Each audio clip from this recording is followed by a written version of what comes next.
Well, good morning.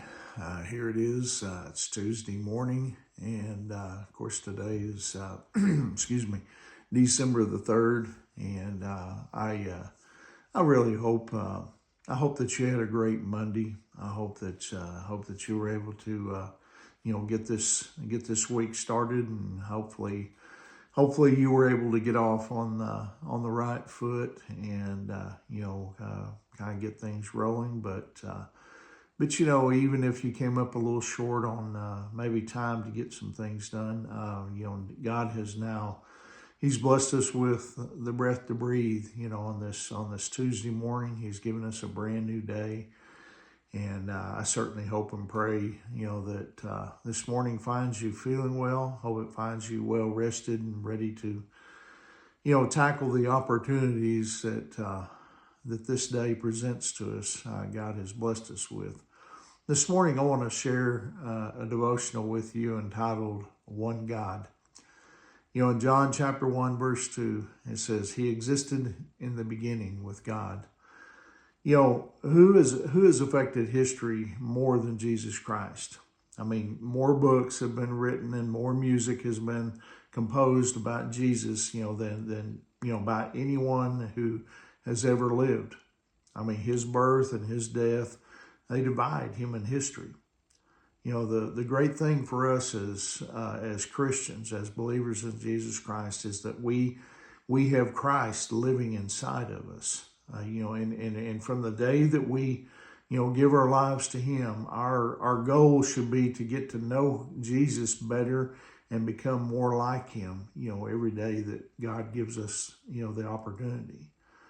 The Apostle Paul, he wrote the following in Philippians chapter 3, verses 10 and 11. I want to know Christ and experience the mighty power that raised Him from the dead. I want to suffer with Him, sharing in His death, so that one way or another, I will experience the resurrection from the dead. Paul basically, he was saying, this is my heartbeat. This is my passion. I want to know Jesus. That should be the passion of every follower of Jesus Christ. In Jesus, God spelled Himself, out in a language that we can understand. God became a man. Referring to Jesus, the Bible says this in John chapter 1, verses 1 through 3. It says, in the beginning, the Word already existed. The Word was with God, and the Word was God. He existed in the beginning with God. God created everything through Him, and nothing was created except through Him. We could translate the phrase, the Word was with God, as, He was continually toward God. In other words, God the Father and God the Son were continually face to face. In John chapter 17, verse 5, Jesus prayed this. He said, Now, Father, bring me into the glory we shared before the world began. It's hard for us to grasp how close the Father and the Son were. And John chapter 1 also tells us that Jesus is the Creator. He was involved in the creative process of all that we see. Sometimes, people, they mistakenly think that, that there is a God of the Old Testament and then there's a God of the New Testament. They perceive the God of the Old Testament as, wrathful and perpetually in a bad mood. Meanwhile, they view the God of the New Testament as, loving and, full of grace and ready to forgive. Both of those views are really incorrect. I mean, there is one God from Genesis to Revelation. He is just, He is righteous, He is holy, He is loving, He is merciful, and He is forgiving. Jesus was God with skin on. He walked in our shoes. He breathed the same air that we breathe. He lived our lives and He died our death.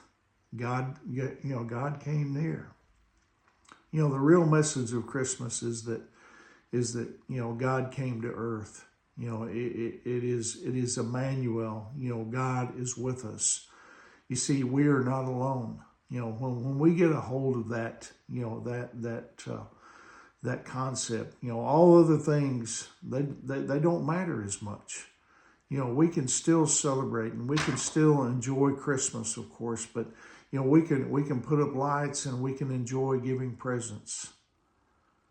But if we focus on the real meaning of Christmas, you see, it becomes so much more significant. And that's because no one is closer to God than those who have put their faith and their trust in Jesus Christ. And that's my hope and my prayer is, during this Christmas season, that you would, walk closely, to God and, cling to that relationship. And Christmas will mean so much more, to you as you go through this Christmas season. But anyway, hope that encourages you here on this Tuesday morning. Hope you have a wonderful day. And remember, Angie and I, we love you guys and we're praying for you. And Lord willing, I'll see you tomorrow morning. God bless you.